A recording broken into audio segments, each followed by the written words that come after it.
Imagine you're a kid in Europe. You're playing around, kicking a ball against the house, killing time, when all of a sudden this car rounds the corner and starts heading straight towards you with this thing on top of it. This thing that you've never seen before. Is it a bomb? Is it a gun? Is it one of those spider-looking things from the Matrix? You don't know. And you're not going to stick around to find out. So you run and you hide behind the first thing that you come across. And that's how we wind up with this photo. At least that's one theory. The fact of the matter is we don't know what caused this kid to hide behind a trash can. Maybe he was scared, maybe he'd run away and was afraid of getting caught. Maybe he was in the middle of doing something he wasn't supposed to do, but it's intriguing, isn't it? This image was screenshotted from Google Street View as part of a series called 9 Eyes by artist John Raffman. The point of the series was to document the strange and esoteric and mundane moments of humanity captured by Google Street View cameras. It's like, we've seen a million photographs over the years, but what sets these apart is a total and complete lack of bias from a photographer. There was no agenda behind any of these photographs, no planning, no artistic eye. These moments just exist. And by a stroke of luck, they were captured for us to witness. All these moments are devoid of any context, which leaves a lot of room for wonder and curiosity to slip in. Like, what was happening here? Was it staged? Was someone hurt? Is this a serious moment or a humorous moment? It's sometimes hard to tell. Each photo is a little mystery, with some, like the hiding boy, a little bit more mysterious than others. But along with creating mysteries, this mass collection of images has also created a lot of evidence. Evidence that solved a lot of mysteries. From stolen goods to missing people to full-on mass atrocities.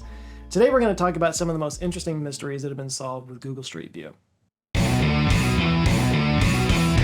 Google launched Google Maps in 2005, but the idea to use photography to map the world came much, much earlier. In fact, it goes all the way back to 1867. This is when French cartographer Aimé Lucidot pioneered a technique called photogrammetry, which Wikipedia defines as the science of collecting information about physical objects and environments using photography. Basically, cartographers and map makers suddenly had this new technology of photography to play with, and they figured out how to take these photographs and create maps and surveys out of them. One type of photogrammetry, called stereophotogrammetry, creates 3D measurements from two or more, overlapping images. So a line of sight is found from measuring the distance from the same object in each picture, and then they direct that from the camera location, and then the lines can be mathematically intersected, called triangulation, to find the 3D coordinates of a targeted point. These same techniques can be applied across the entire electromagnetic spectrum to create 3D images from X-rays. This is basically how CT scans work. And then with the invention of flight, map makers and cartographers took their cameras to the skies to create more detailed maps than ever before. And eventually, this technology made its way to space. By the 1980s, pretty much the entire world had been photographed at precise detail. So by the early 2000s, Google had become the top internet search engine. Take that, Ask Jeeves. And was swimming in cash, so in October 2004, they acquired a C++ mapping program designed by Danish brothers Lars and Jens Rasmussen. With the addition of satellite mapping, geospatial data, and traffic conditions, this became Google Maps. It was launched in February 2005, and at first it was a desktop application, basically just helping users navigate a path from point A to point B, and it looked like this. This was just after the internet, before smartphones, when you had to print out directions before you went anywhere, and at the time it was just mind-blowing technology. It was a glorious time, my friend. Glorious time. Google Maps is the best! True that! Double true! And right after that, Google acquired the satellite image firm Keyhole, which would later be reborn as Google Earth. Quick side note, Keyhole was launched in 2001, and it was originally used for urban planning and real estate. They sold on a subscription model, but they were actually kind of struggling financially until the Iraq War in 2003. All of a sudden, news services like CNN were using Keyhole to create 3D maps of places like Bagram for their news reports. And this got the attention of the CIA, who invested in Keyhole through their venture capital firm In-Q-Tel. The CIA has a venture capital firm? Let me see. In-Q-Tel invests in tech startups that align with their interests, such as social media monitoring, phone speech analytics software, holography, and 3D facial imaging. And in this case, Keyhole provided them with geospatial intelligence, and then Google bought them. Just another one of the many wonderful things that came from the Iraq War. Also around 2005, Google employees began testing cameras in vans, just kind of taking pictures around the streets of San Francisco, and then they would stitch them together. Some of the first images look like this. No, wait. San Francisco in 2005. That's more like it. Shortly after that, in May of 2007, Street View was announced as a new feature of Google Maps that lets users kind of view and navigate 360-degree level imagery of the various cities in the US.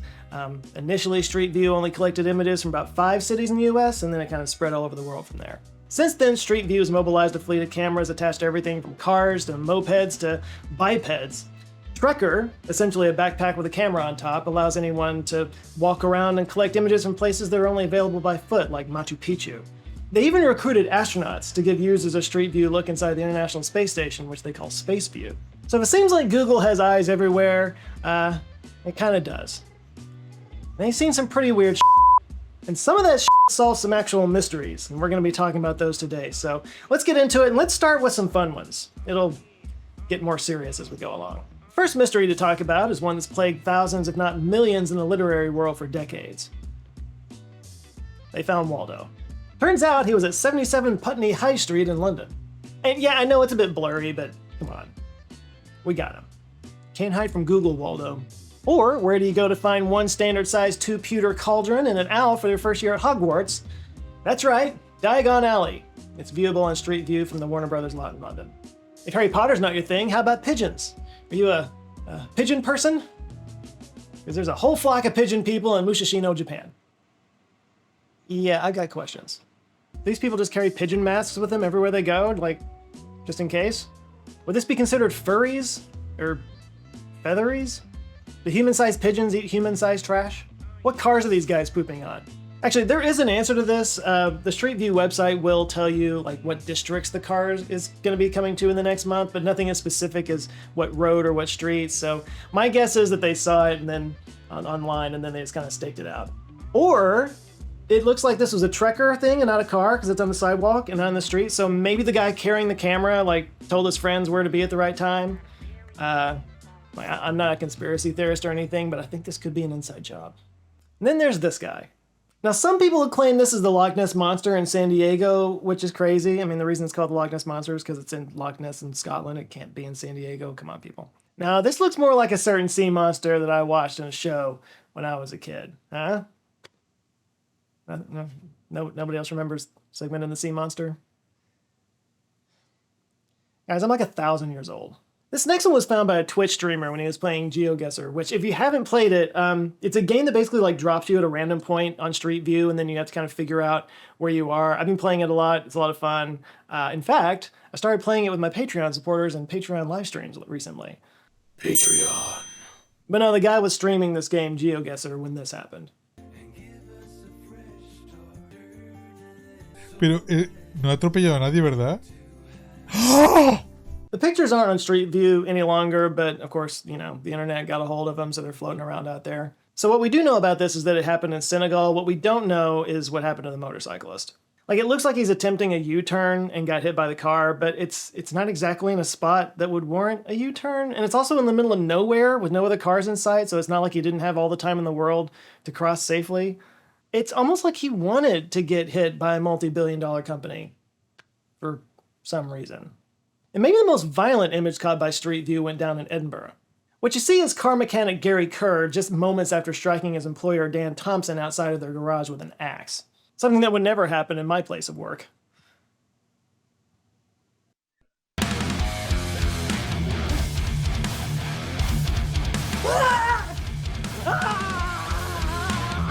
So apparently these photos were discovered over a year later when someone was searching for an auto mechanic on Street View. So they called the police, who went to Dan Thompson's house, and what they found shocked them to their core.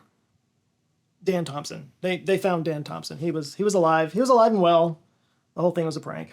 Yeah, they saw the car coming down the street and decided to have a little fun, which makes this the second greatest prank by Scots ever caught on camera. So yeah, we've been having some fun here. Every one of these so far has been a prank or a joke of some kind. But the next ones, these are not pranks. So way back in 2010, a family in the UK had their family RV stolen. And then sometime after that, their 11-year-old son was kind of clicking through Street View with his friends, just playing around, when he noticed a man standing next to a parked car in their driveway, right next to the RV. So the boy showed this to his parents. They looked at it and they figured out that this was actually like right around the time that the RV was stolen. So they contacted the police, and the police reached out to Google. And they were eventually able to unblur the license plate of the guy's car. The guy was caught, the RV was returned, and the guy was arrested. So, pro tip, if you're in the middle of stealing something and a Google car rides by, maybe steal some other time. In fairness, this was in the very early days of Street View, so he may not have known what he was looking at. Speaking of thieving, a guy in Oxford was arrested for stealing and hoarding over 500 bikes in his backyard, and it created a pile big enough to be seen by Google Earth. The neighbors actually complained of the fact that they were having a rat infestation that was caused by this mountain of bikes. They were making a home in the mountain of bikes. HOAs, am I right? When he was caught, the guy swore up and down that he was going to donate the bicycles to Africa. Just Africa, general, I guess. But, I mean, you know, who hasn't let a Goodwill pile get a little too big? Until it can, like, you know, be seen from space. Something a bit more dramatic. A young man in the Netherlands was mugged while riding his bike, and the mugger stole his phone and €165. But I guess he kind of remembered seeing a Street View car just before that happened, so he went online and checked it out. And sure enough, he saw this image that showed his attackers approaching him. So he went to the police, they were able to get the images de-blurred, and yeah, they caught him. No, apparently the police knew their faces right away because they had a history of criminal activity. One of the officers later told a newspaper, quote, Stop breaking the law, asshole! in all seriousness, getting pulled off a bike and beaten up would be terrifying, and it's a good thing that that kid got some justice. In more seriousness, there's a story of a woman in Oklahoma City in 2014. The woman, whose name has remained anonymous, came home one day to find that her house was being ransacked by two men. This caught them off guard, and they pulled a gun on her and held her at gunpoint while they finished the job. She told the local TV station, quote, and then they pulled a gun and held me for over an hour. There were times that I thought they would shoot me before they left. I was very lucky they didn't hurt me. I was very lucky that day. Several months after that, a neighbor found an image on Street View of two men walking down their street, and it matched their description that she gave them, even the clothes that they were wearing, and sure enough, when they looked, it was taken on the same day. The police did release the image to the local media, but unfortunately, the assailants had never been identified. And kind of maybe a wholesome twist, she seemed to kind of take pity on them. In the article that I read, she kind of just described them as a couple of kids that got in over their heads, and then apparently one of them seemed to show some remorse about the situation, but yeah, still, they've never been caught, so maybe this is kind of like a half-solved mystery. So this next story gets a lot more serious, and it's a pretty famous one. It's been covered in a lot of videos, but I can't not talk about it in a video about Google Street View stuff. It dates back to 1997 near West Palm Beach, Florida, when a guy named William Molt went missing one night after leaving a club. He called his girlfriend around 11 p.m. to say he was leaving to come home, but he never made it. No trace of him or his personal belongings or his car were ever found. Like, to his girlfriend and his family, he just disappeared off the face of the earth. Like, it was a real missing persons case. This went unsolved for like 22 years. Finally, in August of 2019, a resident of a neighborhood known as Moon Bay Circle was kind of looking at the Google Maps when he noticed an unusual shape under the water in the community pond. He contacted a friend that had a drone to fly over it and get a closer look, and what they found was a sunken car. The police fished the car out of the water, and sure enough, it was William's car with his remains trapped inside. The body was obviously like completely decomposed at that point, but no evidence of foul play was ever found. So the leading theory is that he just lost control of his car and wound up in the pond, just deep enough to not be seen for 22 years. Would it be in bad taste to make a reference to The Office here? This is too serious of a story. Let's not do that. He may have been drunk and wound up going to that lake, or maybe his car malfunctioned in some way. We really don't know. But while we may not know exactly what happened to him, at least his girlfriend and his family do have some kind of closure now. But maybe the saddest of these stories is the case of Paulette Landru from Belgium. Paulette was an 83-year-old grandmother suffering from Alzheimer's who had developed a tendency of kind of wandering off from time to time. Sometimes she would knock on neighbors' door. She was at that stage where the family had been talking about putting her in a memory care facility, but she wasn't quite that bad yet. Well, on November 2nd of 2020, she wandered off and was never seen again. The police and neighbors searched the whole area, but no trace of her was ever found. Until 2 years later, somebody involved in the case looked up the house on Street View, and there she was. By some stroke of incredible luck, the Street View car just happened to drive by at the moment that she wandered off, and in a series of photos, it clearly captured her crossing the street from her house into a neighbor's garden. The police followed up on this, and sadly, her remains were found at the bottom of a hill, which is just visible in the photos. So yeah, from the looks of things, she just simply lost her footing and fell down the hill. which I don't know how they missed that in their original search. It feels like a pretty obvious place to look, but what do I know? This case has become kind of famous online, and I think it's just because it's so eerie. Like you're seeing a woman in her final moments, but it all just looks mundane. What's especially sad is that when you look in the other direction in these photos, you can see her husband working in the garden, just completely unaware that his wife was walking to her death right behind him. And he didn't know that whole time. I don't know, it's just really sad. Street View was also used to help solve a murder in Columbia, South Carolina. Leslie Todd Parvin Jr. murdered Edgar Lopez and Pablo Gutierrez Guzman after getting into an argument with them. Afterwards, he fled to Texas, which, yeah, that's what people do. But not before a witness memorized the license plate of his minivan on the night of the murder. That minivan with that license plate was later found on Street View at his parents' house in Texas. So yeah, they were able to arrest him. He's been sentenced to 35 years in prison. Okay, this next one is freaking crazy. What if you found out that the produce guy at your local grocer that you've been buying peaches from for years was actually a Sicilian mob boss? Because that actually happened. Yes, Street View helped locate mafia boss Giacchino Gamino, who's been a fugitive for 20 years. Gamino was first sentenced for mafia-related crimes in 1984 and was later released. And then, the judge who sentenced him just happened to die in a car bomb in 1992. He was later imprisoned in Barcelona in 1998, serving a life sentence, and he escaped. So apparently there was a film shoot at the prison, and he used all that commotion to just kind of sneak out. As somebody who's worked on many film shoots, yeah, I could see it. I could totally see that. And then he just kind of vanished for decades, with the European authorities at a complete loss as to what happened to him. And then he just showed up on Google Street View. Turns out he'd been living outside Madrid working as a grocer named Manuel. Again, for decades.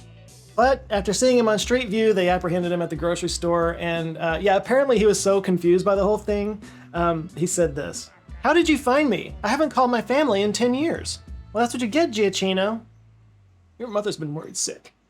This one's super creepy. So in 2022, a serial killer was arrested named Rex Heuermann. He was found guilty of murdering 4 women and burying them in burlap sacks in his house. But a year or so later, an image turned up on Google Street View of him talking to an unidentified woman on East 36th Street in Manhattan. He's even carrying the same bag that was on him when the police arrested him, literally just a couple of weeks after this image was taken. Now, this is probably just a casual encounter. The police don't think that this woman was one of his victims, but for all we know, that might have been his intention when he was talking to her. Or maybe he was just asking for directions. But either way, it's creepy, because, like, you never know who you're talking to on the street. And last but by no means least, Google Earth helped solve an actual mass killing in Cameroon in 2015. It started with a video that went viral in 2018 of 7 soldiers escorting a small group of women and children along a dirt path in Africa before blindfolding them and shooting them 22 times. The video claimed the soldiers were from the Cameroon army, but the government denied those claims. Issa Chiroma, their Minister of Communications at the time, said that the video is clearly a manipulation to wrongly blame the army for killing civilians. Should be noted that at that same time, there were 7 members of the Cameroon military that were under investigation from the government. But the BBC decided to investigate to find out the truth, and using Google Earth, they were able to confirm that there was a distinctive mountain range seen in the video that matched one in northern Cameroon, specifically near a village called Kraramafa. They also studied the shadows of the figures in the video, kind of like a sundial, to determine the position of the sun.